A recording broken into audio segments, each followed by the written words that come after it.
Yeah, I'm Jackson. I have zero experience with carpentry.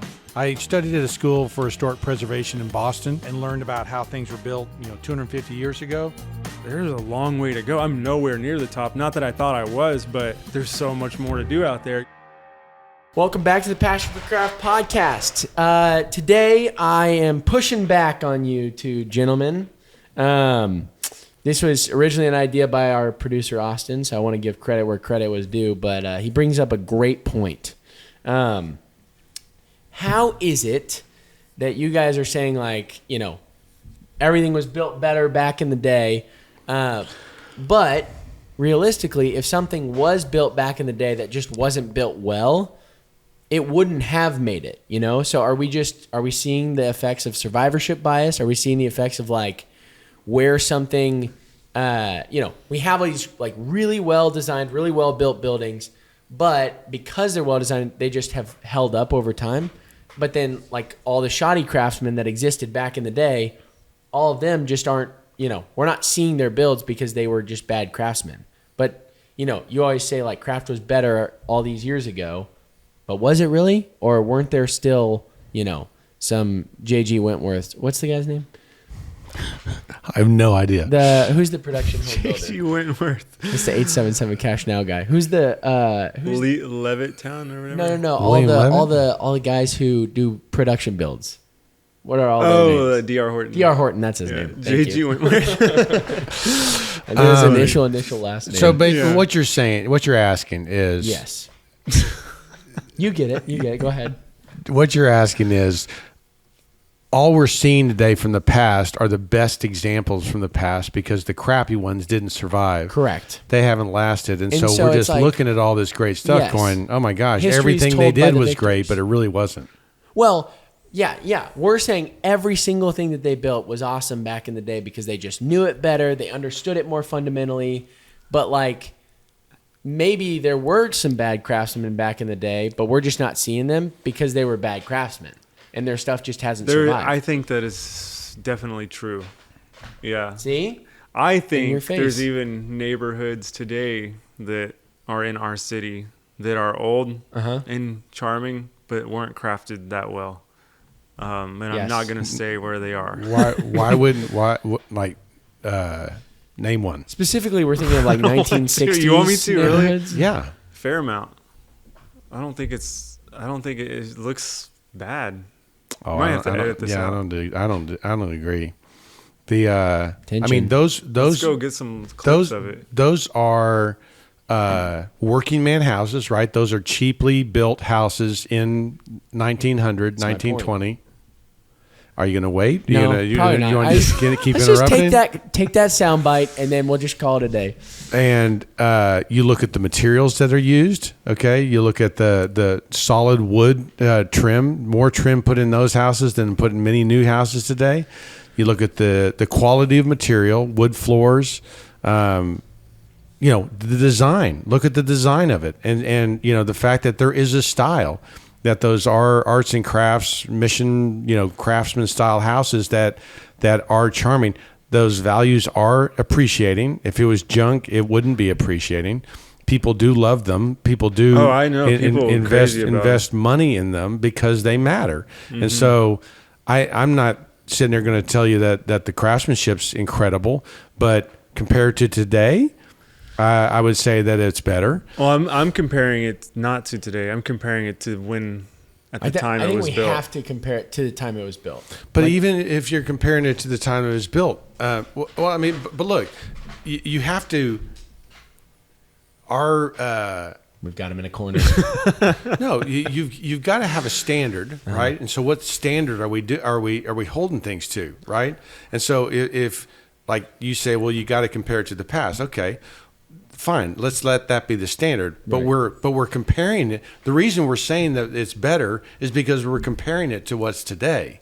And so, you can say we're comparing it to the past, but we have to compare to both. There is a standard that we're looking at to look at and go, yes, it was better. Yeah. So because if we don't compare it to today, we won't get the comparison of look at our houses today that we're building. We have to compare the side by side to each other.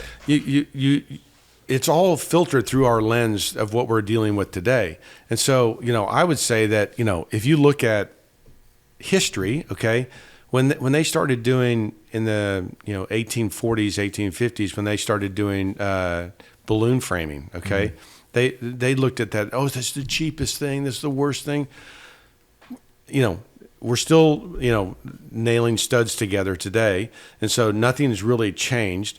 But compared to the way they were building furniture, right, when they were mortise and tenon and building the log cabins and things like that, or the timber frame buildings, balloon framing was a derogatory term. So I look at it as like a steps, okay, and I look at the past, maybe pre industrial revolution. So early 1800s, late 1700s, being an era of the Georgian Federal, Greek Revival as being step one. Okay, all hand tools, all no CAD, no power tools, no drills. Yeah.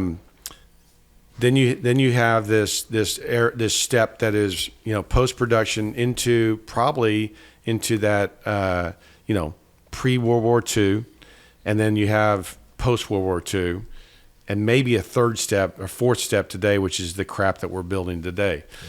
And so if you look at the skills that those craftsmen had back then, okay, compared to today, there's no comparison. Now, to our conversation, some of the forts that were built in Texas in the probably been 1870, 1860, Texas becomes a state in 1845.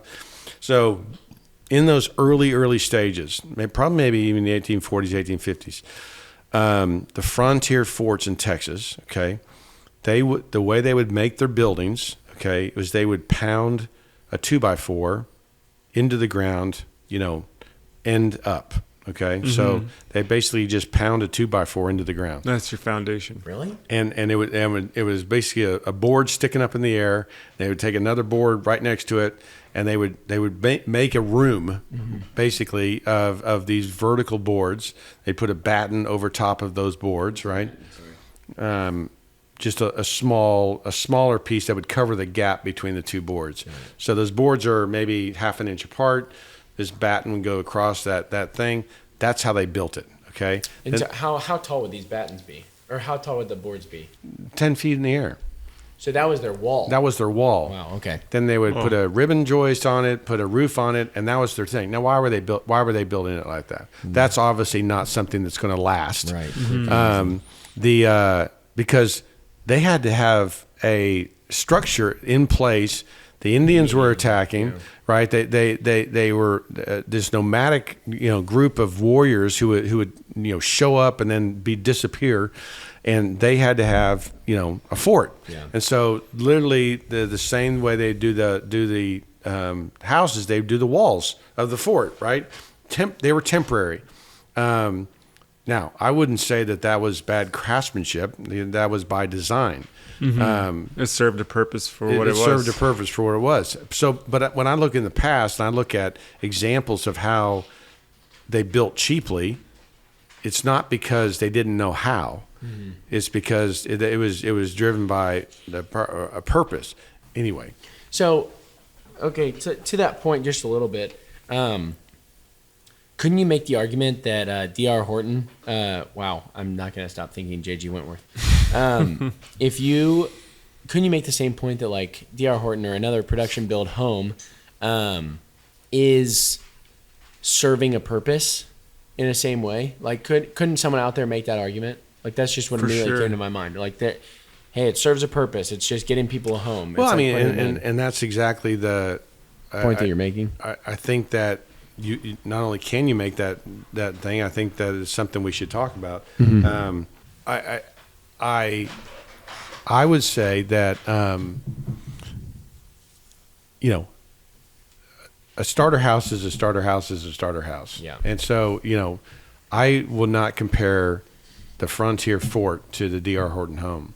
I will compare the houses in Fairmount, those early 1920s working man cottages to D.R. Horton homes or something. I mean, the paradigm shifted. The paradigm changed as far as how people buy houses, how people think about houses. Yeah. The home ownership we've talked about in the past changed. So I don't think you can compare it to the forts, but I do think it has to be judged against, entry level houses of other periods and maybe make that as a comparison. But I think the whole point of this thing is are we really building poorly today? Mm-hmm. Or is there this bias that and I would hold on to and I know. When we started this podcast, we were like, we got to build better. And so now I understand the challenges, right? But this is, not an example in my mind of we really just don't see it clearly. We were really building just as good. I don't think that's true. Oh, no, I wouldn't say that at all. Would you say, though, that at the time the houses in Fairmount were looked at by others as like a D.R. Horton? No, because you don't really have production builders until after World War II, and so they're nice houses. Don't get me wrong. There was no cookie cutter to be molded, I guess. Right. Yeah. I just drive through there, and I seriously don't want to offend anyone if you live there, but it just looks like really not maintained. A lot of houses look like they're slumped over, and I'm like, is that built really well? I don't know. If it's 100 years old and it hasn't been maintained, right, then it can look like that. I mean, we run into that problem with windows all the time. We try to tell people to save their windows, and you're like, well, look at it. Well, it hadn't been painted in 20 years, and the glazing's falling out. Of course it's going to look bad. Right. Things require maintenance. So, another example of things, if I'm going to argue out of both sides of my mouth, that lumber span charts and people understanding lumber and what lumber can hold has really changed, because in a lot of those houses they have plaster on the ceilings that's an inch thick, heavy, with 16-foot spans and 2x4 ceiling joists. Yeah. 2x4, okay? And so you get up there, and if you're looking on the ceiling, those ceilings are sagging 3 inches. Now, is that an example of bad craftsmanship? No. Or incompetence. Or lack of knowledge, right? You don't start seeing lumber span charts until, probably just around that period. And so people didn't really understand concrete very well. Yeah. People didn't understand what that wood could, the spans and what it could handle, and so today, if you got 16-foot ceiling joists and you're going to hang sheetrock on it, it's got to be at least a 2x6, maybe 2x8. And so now we look back at that old house and we go, well, I never used a 2x4. Those guys didn't know what they were doing. I'm not ready to jump all the way down that road. I think it's right to say, hey, they may not have known what they were doing, but there's something to be said about the process of progress. You know what I mean? It takes time to get to a point where you're like, hey, I fully understand how the science of X, Y, or Z thing works. It's not an immediate thing where you just go, okay, we're putting things together in this way. That's how it works, right? Yeah. And if we're talking about, I just think survivorship bias. Yeah. All those houses survived. Right. Right. Are there any neighborhoods that are these just are garbage? They got demolished, destroyed. Do you know of any? I don't. Not from that period. Yeah. I mean, the other question with that would be not just are there any neighborhoods that have survived that didn't survive, but are there any neighborhoods that survived that are examples of poor building? Is that fair question? Maybe not even neighborhoods, but are there any houses that you know of that are hey, this was built in the 1920s or 1860s, and it is a terrible house, or something like that? Well, I'm trying to think through what would make us think that it's terrible, right? And so you sit there and go, well, what's the criteria you're judging that on? Is it the fact that it's falling down? Is it the fact that the wood, is no good? Is it the fact that what is it? Why are you saying it's terrible? I think in my mind when I was asking that question, I was saying more we just had a couple of videos ago making fun of some McMansions, and just going, look at how bad this is. Like, I would say from a design perspective, do we have any examples of a house that has survived that we're like, oh my gosh, the craftsmen had no idea what they were doing here with that? No. I think some of those neoclassicals we looked at are goofy, but that's about all I can think of. Yeah, I mean, if you're gonna be critical in purely from a design function, I think some of the Victorian houses look like a mess. You're just, what is it? What is going on? Look at all that crap they've thrown on that house. Let me ask you this, because I did a video like 6 months ago when we were doing that barn mantle, and I talked about how above the firebox we only have an 8-inch piece of stone. And I said, this isn't up to code. And that, like the title of my video, typical YouTuber, we're breaking code to build this. Didn't do as good as I thought. But apparently people don't. Very clickbaitable title. Apparently people don't care that much about codes. But that's funny.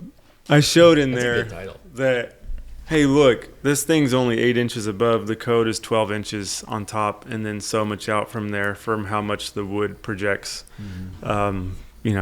For whatever area you're in. I don't know, the codes are different, but generally it's like 12 inches above the firebox. Yeah. You don't want combustible material. Yeah. And I said, we're doing it this way because the designer drew it this way. This is the historically correct way. I've walked through a lot of houses with you. I have pictures of mantles. I measured them. Look, this one's 5 inches from the opening. This one's 4 inches from the opening. I gave all those examples, and people said, well, you're only measuring those because all the other ones burned down. And I'm like, so that they're like, you have survivorship bias towards this mantle. All the other ones are burned completely down. That is so stupid. I got that a lot on that video. Wait, hold on. You're saying you had a 5-inch clearance. I had an 8-inch. You had an 8-inch piece. I needed a 12 to meet code. Okay, but you're showing videos and examples of 5 and 3-inch clearance. I'm showing like a 4-inch, a 6-inch, 5.5 inch. Like all of those are less. All those are less. And I said, and I put the age of the house next to it too. I said, this one's 98 years old. This one, and they're like, well, those are just the ones that survived. What? It's like. All the others burned down. Wait, why? Where are these burned down houses that... Well, it's even so if stupid. Not, you're still providing examples of ones that have less of a clearance. But that's their point. You're just saying like... Oh, I see what you're saying. Yeah. Even, their point doesn't make any sense though. Yes, it does. To explain it to me, because I'm like, because they're saying, so dumb. What they said is that, well, he showed the ones that has survived. Yeah. They go, yeah, that was just an off, they're an outlier because all the rest have burnt down. But the fact that they even exist I know, is like... it's stupid. Here's that's dumb. That's I crazy. see it both ways, though. I mean, I get what they're saying, but also like... okay, whatever. That's so dumb. I could go on a whole rant about Let's that. do it. We're on a podcast. You have the ability. Yeah, you have a mic in front of you. People, it's funny because people want a metric, right? To say I did it right. I checked the box. They like that thing. I hate that 12-inch rule. Okay, I think it's stupid. It's hideous. It's one of those bad rules that got put in, and it's affecting design. It's affecting how things look, and there's zero reason for it today, because one, most people don't even make fires, and the way that the house is burnt down and the coals that would drop out and fall on the carpet and different things like that. It wasn't the mantle that was lighting on fire. Okay, that wasn't that. Oh, there's the wood on and it lit on fire, and the mantle.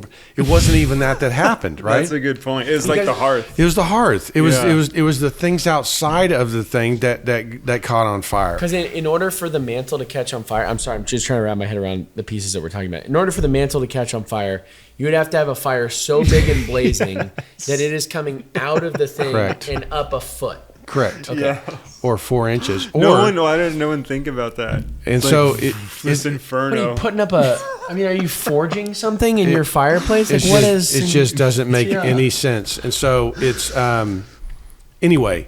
But guys will get off on that. And like when I came out, when I did that article for Gary Katz on the misunderstood chair rail. This is carpentry. Yeah, this is carpentry. And I got that had more destroyed. comments on that thing and more people that guaranteed me, okay, that the only way the chair rail is at 36 is by measuring the back of the chair. And it was just like, you're an idiot. You don't know. Yes. You don't know what you're talking about. Well, you don't know that that's actually called a surbase. Yeah, that's exactly. It's not called a and chair it wasn't rail. Charles chair rail until much later. Hey, Yeah. can y'all walk me through this again? I know I've That talked piece about it right before, there. but I know what a chair rail. Right, I know. I think I know what a chair rail is, but I'm also like, I remember this is like a vague recollection thing for me. So can y'all help repiece it together? Also for any new audience members. Basically, there's a thumb and rule, okay, that is just that all carpenters know that the chair rail is at 36 inches. Well, that's not true. Okay. That's not a true statement. If you look at the classical proportions and you look at that column right there, it's sitting on a pedestal. Yeah. Okay. That pedestal right there is the thing that establishes the height of the chair rail in a room. Mm-hmm. Okay. Just like the architrave establishes the size of the door casing, the base is the base. You know, that classical model is how things get sized. Moldings get sized in a room. Mm-hmm. So, with the architectural orders, there's a math that basically you're in order for your pedestal height to get up to 36 inches, you have to have a room height of about 15 feet. Okay? So that the proportions work, pedestal grows, and so that's at 36 inches. Totally. Because if your room height is 8 feet, let's say, or 10 feet, You're almost halfway up the wall. Yeah, you're almost halfway. So you would actually want to put your chair rail way lower in a room like that. Yeah. Okay. Makes perfect sense. Okay. So because everyone has started calling it a chair rail. A chair rail. Yeah. People assume that it has to do with the back of the chair and that it was meant to stop scuff marks on the wall, and that's why it was put there. That's okay. right. That was a functional reason, not a design reason. Yeah, okay. And so, what Richard said is that it's also previously, before it was called a chair rail, it's called a surbase. Surbase. Yes, in that drawing right there, Yeah. in the classical traditions, like I've got some of these books now. You never see the word chair rail. Yeah. You're always going to call it surbase. Yeah. Or what was the other one? You almost hacked it up. Dado. Okay, yeah. And so Almost hacked it up. And so anyway, that's another one of those rules that have come along that's just stupid. Another one I hate. See, this is my rant. Yeah. Yeah, which is why I don't even use the word chair rail anymore. Yeah. I stopped using it. Yeah, I do. Yeah. And I even said that in my mantle video where I put in my surbase. And I'm like, you know what? If you don't like that word, you're just going to have to get used to it on this channel. Yeah. This is a surbase. Yeah. This has nothing to do with any chair anywhere. Mm-hmm. You know? Same things happen with railing on a stair. What is the code? It's like 40-inch railing. It needs to be at least 40 inches. Code will say sometimes up to 42 inches. And so people will go, I'm going to put it at 42. But it also says it's from 34 and a half to 42. That's like 4 feet. Yeah, it's almost 4 feet. And so it's like a cage. And so anyway, they're doing it for all of these things are for safety. I see where they're coming from with safety. Yeah. But what they don't realize, like the other side of that safety coin is like destroying, like that 12 inches, even in that video I showed like, look, here's all the ones you've taken me to. Yeah. You know, the Kell House, Staub Houses, Thistle Hill, McFarland. None of them are 12 inches. But then I show modern ones, and it's almost like a hard, ugly like I don't, compare and it's contrast just like, kind of oh, deal, those other ones were like so good. Yeah. But if all the others like burned down, I mean, they would have a point. But where are all these burned down houses? Yeah. You know, That totally makes I sense. know houses burned a lot, but I don't know if it was. I don't think it was because of that. You know, it's because of the hearth. It's not the mantle that was burning. The mantle eventually burned. Yeah, exactly. So the stair railing thing seems kind of crazy to me. Like 4 feet tall for like a chair. 42. I know, but 48 inches is 4 feet. So I mean, we're 6 inches away from. Mm-hmm. I mean, 3.5 feet still seems crazy tall for a stair railing. Consider that a Victorian porch. Trying to talk very quietly so I don't cough. It's great. I appreciate you being here, by the way. Yeah, yeah. Making the effort. Making it through your sickness. If you look at a Victorian porch rail, they're 28 inches, and they look awesome. Yeah. 28 inches. Proportions 24, 18. Wow. Right? Even less. They look beautiful. Why? Classical proportions. Because the scale of it is working out well to where it's actually matching up with what it should be. That actually makes a ton of sense. I think the going back to our bias thing is that I don't think there is a Survivorship bias. I don't. And You're saying there's not even houses that have survived today that are poorly designed because they actually did things well. I mean, that's how we got on the, what is it? I want to say chair rail. Surbase. That's why we got on the Surbase tangent because I won't remember all of them. But that's why we got on that tangent in the first place is because you were talking about how everyone just assumes that there's code for different reasons, but they're not recognizing the historical background of a lot of these things. And so because back in the day, they actually understood the historical context behind a lot of it, that it just actually, they did design things well. And so there wasn't as much of that. I think too, there is a arrogance we have in our day and age that we're smarter because of the technology we have. Huge arrogance. And can't believe what those guys used to do. Can't believe, how dumb they were. Because we look back and think they hammered those hand nailed everything. I can't believe that. They weren't as good a craftsmen as we are, because we've got all these new things that do it so much better. And so I'm trying to sit there and think about why someone would say those houses are poorly built. And so you think about, the way they framed, maybe, movement that's causing the brick to slump or the brick to move, especially where we got clay in North Texas and the brick moves a lot. You sit there and think about what makes you look at an old house and go, it's falling down, it's terrible, right?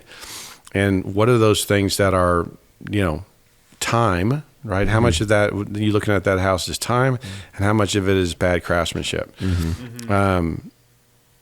I imagine if I could get in a time machine and go back to the 20s and go through there, I'd be like, this is awesome, Is there a little bit of overlap on the time front, though? Like, how's that? Well, you would say, you're building the 100-year window.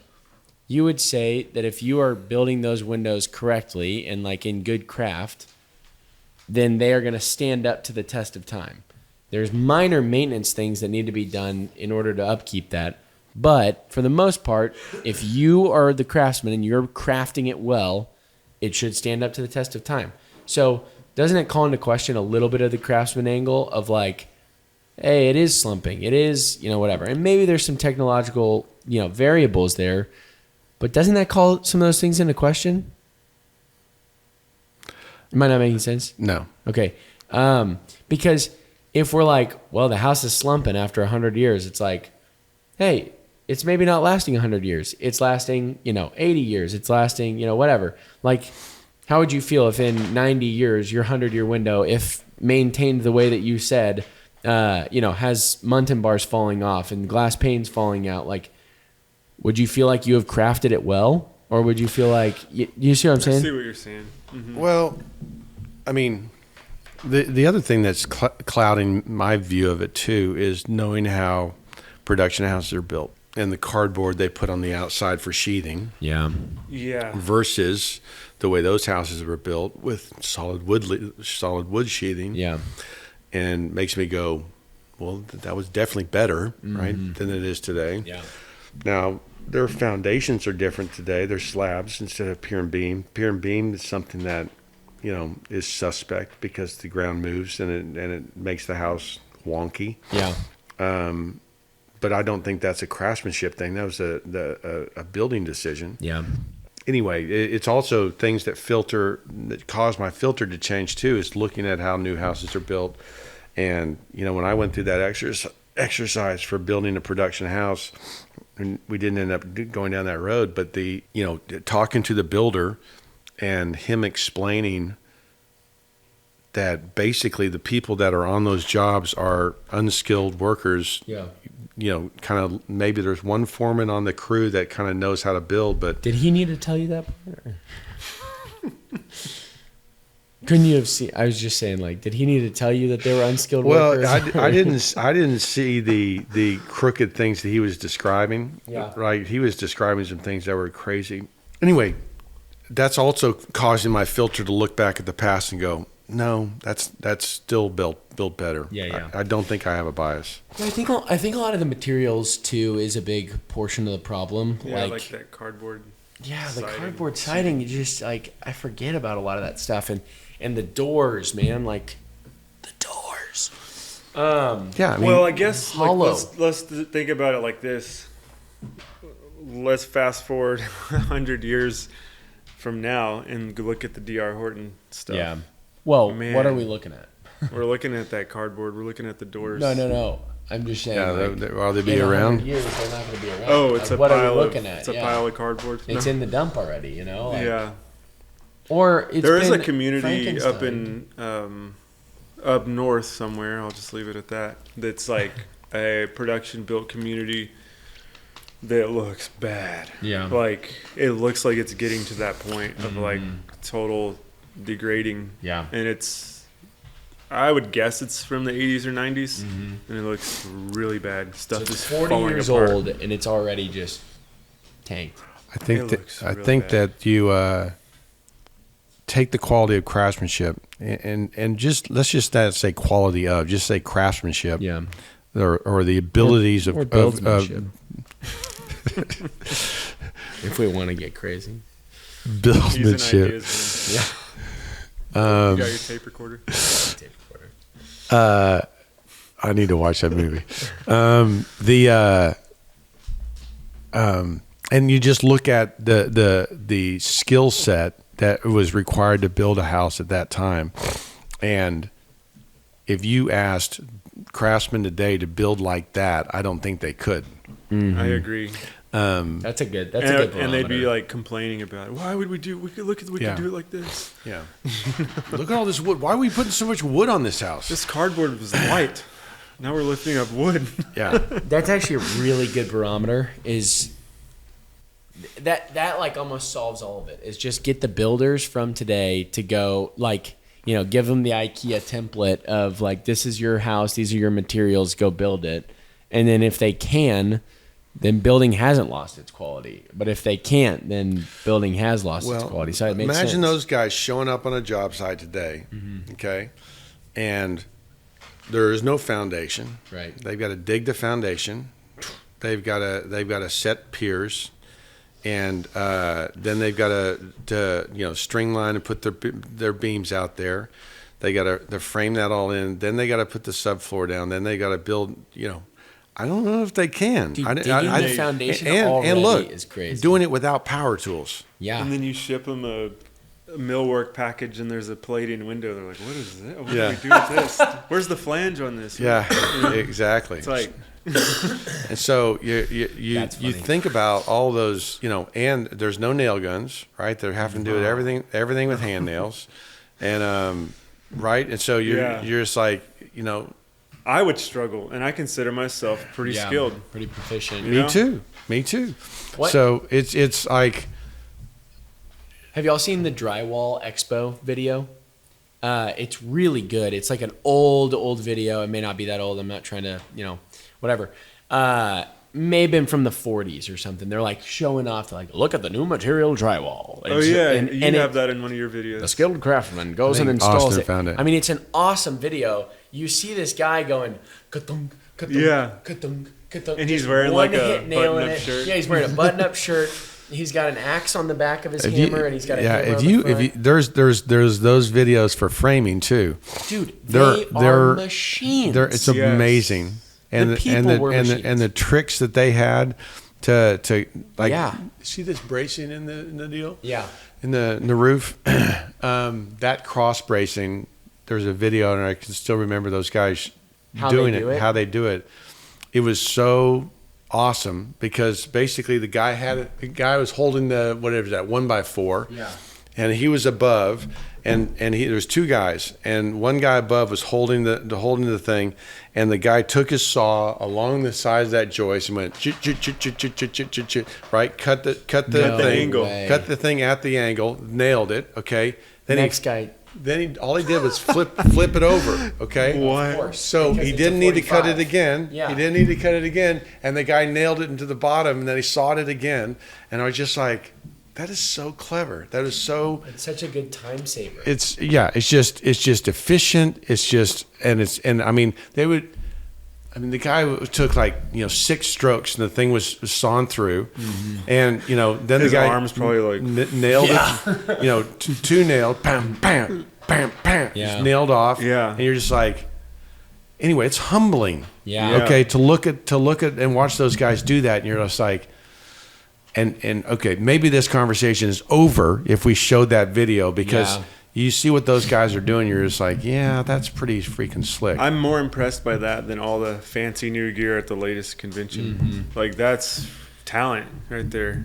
It is so much talent. Like, even all I have for context is the drywall video, but like, this guy's cutting 4 foot long straight lines. With the back of his axe. Yeah. He's like, ka-tung, ka-tung, ka-tung, and then he pulls out his new piece and he just goes, and then he goes, boom, boom, boom, boom, and then breaks it off, and it's perfect the cleanest break. Yeah, I mean, dude, and that was right when the product came out, so they're trying to show off this is what can be done with it. Surely those guys got way more efficient than that, and he's putting it on a curve. He's doing mini dice slices into it, and gosh, that's so impressive. Anyway, it makes you think of was it John Henry in the Railroad? Was that who fought the machine? I mean, it makes you think about that. And, there are advantages of the machine, and there are advantages of we are less worn out at the end of the day, surely, than some of these other guys. But still, that fine craft skill it's hard to not think about that. Anyway, to our point, I don't think there is bias of us looking at the past going, yeah, but we're only looking at the best. I just think there's too many things that are examples of the finer craftsmanship. I mean, the molding packages that they used to put in, just get away from framing.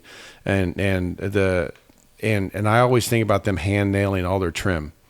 That is really hard to do, and it's hard not to split the wood when you hand nail it. I don't know if you ever spent any time trying to hand nail finish nails. No. And so it's when I was first starting, I didn't have a nail gun, and you'd blunt the head of your nail, and you'd have the finished nails. And what do you blunt? Well, if you blunt the head of your nail, then when you drive it in, it doesn't split the wood. It actually compresses the wood, so that it takes out the chunk of. It takes out a chunk, but it keeps you from splitting your board when you're nailing it. Because instead of acting like a wedge, it acts as like a piston. Right. Okay. It's pushing through.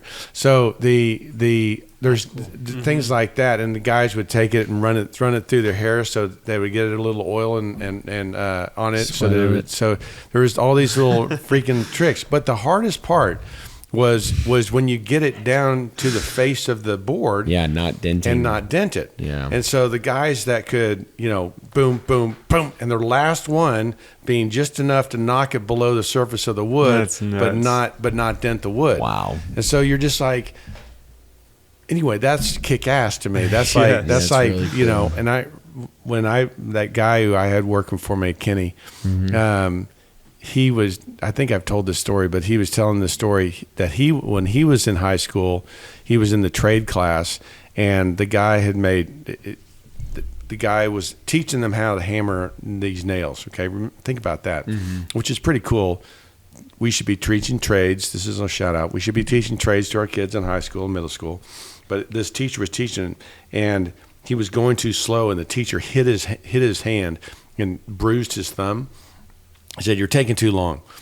So he went home and practiced so that he could one, have a handful of nails in his hand, and B, getting the next nail ready. Like right? an auto loader. The auto loader, so the next nail is ready. So boom, boom, go. And he's like getting it ready. He's ready, putting the next one down. He hit his own hand? No, the teacher hit his. Yeah, that would have been a lawsuit today. That would go well today. And it embarrassed him so bad. He goes, this guy's never going to, do that to me again. And he went home, practiced his ass off. So you're saying it worked? Corporal punishment. So it's. So you're saying it worked. Anyway, it was. I think about learning and having that knowledge and knowing that. I can't believe that it makes. I'm now sitting there going, oh my gosh! When I first started, it was a question mark in my mind whether I should buy a nail gun, and I'm that old, oh brother. And now it's not even a question. No, now you buy a nail gun in a heartbeat. Mm-hmm. I don't even know if you can find finish nails in the hardware store. That's actually kind of crazy. I expect you can. Yeah, probably. But there was 6, 8, 10 the finish nails that you would use for different wood and different stuff, and but for years we hand nailed. That's crazy. I remember doing that. Not for a long time, but at least for 3, 4, 5 years. Yeah. That is crazy. I can't imagine considering not using a nail gun. It's actually the first tool I bought. Really? Mm-hmm. Actually, I did a barter for this guy. This guy was going to try to do his own crown. Yeah. And he was like, do you want to just trade this and do this job for me? Mm-hmm. I was like, yeah, I'll get it. So I got the nail gun. Yeah. In exchange for that, because I was using another guy's nail gun at the time. Yeah. That's crazy. Crazy stuff. So wild. So, I'll let you guys in on a little secret. I didn't actually think that there was survivorship bias. I figured it was good. No, I mean, Austin asked the question, and I was like, hey, it actually is a good question. But the more we started talking about it, I really was swung. Dude, I think you're right. I think if we play those videos of the guys just being craft freaks, it's kind of hard to debate that. You know what I mean? They just did more. They things were not, The thought of digging a foundation, like the guys would get on the site, they would have a blank patch of land, they would have to dig the foundation. That alone is like, ooh, they did a lot more back then. And they had horses come in with like tillers. Yeah. And so the horses would come in and break the ground up, and then that makes way more push it out of the way and stuff like that. The same as today. No, I'm just kidding. They don't have this like caterpillar tractor. What's the horsepower in a caterpillar? But yeah, so okay, that makes sense. I do think the question's answered on like the design stuff. I think that's helpful. But I think one thing I would love to know is just from our audience, like, if you guys have a example of a house that's around today that was built pre-1960s that is poorly designed, I'd love to see them. Pre-1960? Yeah, wouldn't you say that's when? No, pre-1940. Okay. Do you agree with him? Just kidding. I only know what I know from him. So. Yeah. Okay, so pre-1940, that is poorly designed, that has lasted till today, that is not Victorian. So a lot of stipulations there. So pre-1940 home, lasted till today, not Victorian, poorly designed. Send it in. Because all the Victorians are. Because Victorian seemed like the cheat code a little bit, where it was like, we look at a lot of Victorians like, that one's wonky. And I guess you can have your own tastes on design and style, but still, just to see if there is any survivorship bias. I mean, I'm imagining some of these crazy Victorians that I don't like are built well. Yeah, even though they're ugly, yeah, their craftsmanship's incredible. I think my kind of misunderstanding at the beginning was that I'm looking at houses in these neighborhoods that aren't maintenanced. I think that's it. Yeah, that is a good point. Because if you mentioned the window, if a window is not maintenance that was made to be maintenance, what do you expect? Yeah, I think you got to. I think that that happens to us a lot. Is we look at an old window and go, "Oh my gosh, it's in terrible shape." Well, yeah, it's 100 years old, and so if we can stop doing that and look at it from the perspective of when that was built, it's pretty dang awesome. Well, and to go at like, to just have the perspective to know, yes, this is 100 years old, but then also when you're buying a house with older window or like original windows on it, you as the homeowner are needing to sand it and paint it or get someone to come out there and repaint the window, because that's going to be part of the preservation process, reglaze the window, because that's part of upkeep. It's like putting oil in your car, right? Yeah. Well, and to that point, you can take those houses 100 years ago and maintain them and get them working again. Yeah. Imagine a D.R. Horton house trying to get that house working again. Can't get my cardboard working. When the cardboard's gone, when there is no sheathing there, because it won't be there. When the plastic warps from sunlight, when the... Right. I mean, the vinyl windows will have been, changed out. Yeah. It won't be energy efficient. Yep. Matt, I posted a story he did on the cardboard houses on these houses, and it's really criminal that material, because that's going to be one of the reasons why it's not going to be there. But you think about a repair you might do to it in a historic house where you might level the foundation, you might sand and finish the floors, you might restore the windows, paint it, right? The house today, okay, all the siding on the outside of it, okay. That material, you're going to have to go find a different material because they're not going to make it anymore. Right. They're always changing their formulas. They're always changing their wood texture. Nothing's going to match. And so, the windows, you're going to have to put new windows in. You're not restoring windows. You're going to put new windows. It's not even an option to restore. Yeah, there's not. You can't sand and finish the floors because it's MDF. Mm-hmm. Okay, so you're going to have to put a new floor in there. And so all of a sudden, all of these materials on these houses, you are actually replacing as opposed to restoring, because it's not a real product. It's fake. And it's not maintainable. Isn't that crazy? That is crazy. I'm just imagining someone like go get, the big drum sander for the flooring, and then it's like it's like MDF dust. It's like, oh, I thought these are real. They lied to me. Yeah, that'd be awesome. Well, cool. I think that answers the question pretty heartily. So yeah. Well, the old is still better. Old is still better. Old wins. And my bladder tells me it's time for this to end. All right. Well, thank you guys for watching this episode of Passion for Craft. We'll see you on the next one. Send in those the pictures.